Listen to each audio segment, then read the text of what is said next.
Hiker airlifted from Snow Canyon State Park. Utah prep opening in Hurricane brings potential basketball stars. And SUU Police Department swears in 5 new officers. You're watching St. George News at 5. Good afternoon, I'm Monica McLaughlin.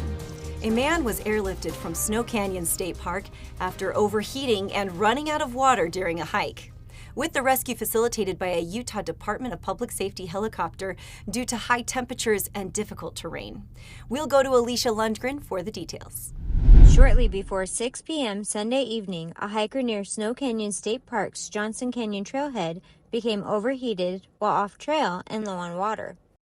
Search and rescue crews and a Star 8 helicopter from the Utah Department of Public Safety were dispatched, and the man was airlifted back to the parking lot with reportedly no injuries. Thanks, Alicia. Utah Prep Academy, a top international preparatory boarding school with an elite basketball team, has relocated to Hurricane, Utah. Here's Eric Gould with the story. Fans got a look at the new kids in town on Thursday night. Utah Prep Academy relocated to Hurricane and brought its elite basketball team with it. At an open house Thursday night, stars Anthony Felici and AJ DeBonsa put on a dunk contest, successfully dunking over 2 and then 3 7-footers, respectively.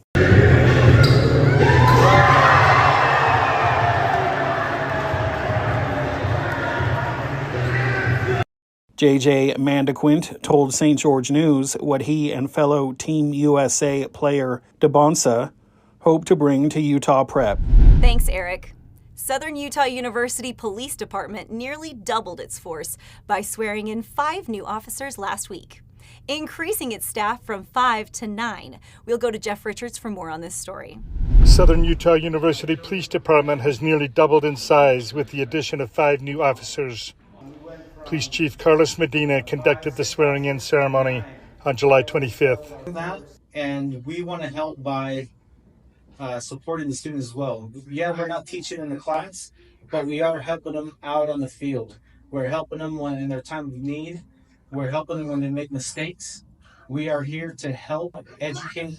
I will discharge the duties of my office with the University officials say that funding for 2 additional officers is included in next year's budget. Thanks, Jeff.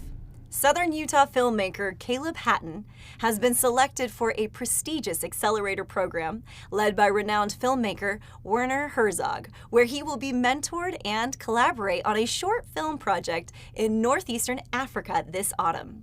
Here's Stephanie DeGraw with the details. A Southern Utah filmmaker will travel to the African coast in the fall to be mentored by his hero. Caleb Hatton is one of 5 Americans selected to participate in a program led by renowned filmmaker Werner Herzog. Hatton had this to say. I'm super excited about the Film Accelerator. It's an amazing opportunity. There were so many submissions, applications across the globe, and there are only 50 filmmakers that were selected.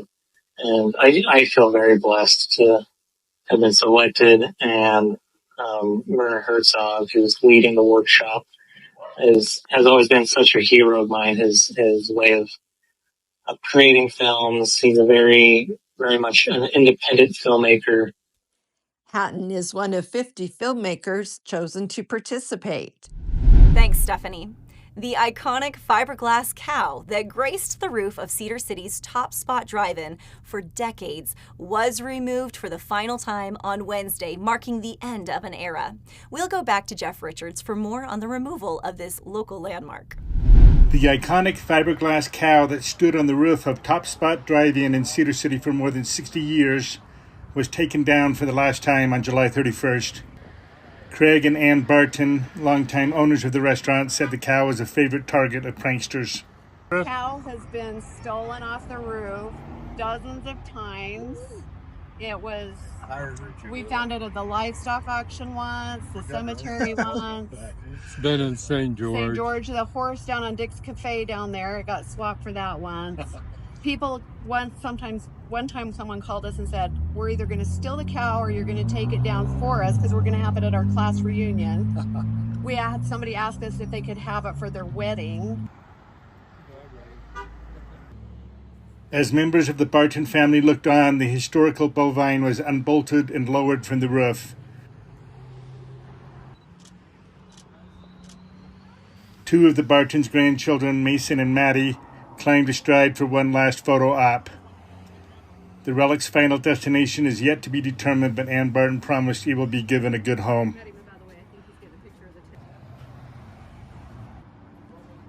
Current property owner Jeff Obering said the building is currently being remodeled as the DC Pub and Grill, a sports bar that its owners plan to open sometime in mid-September.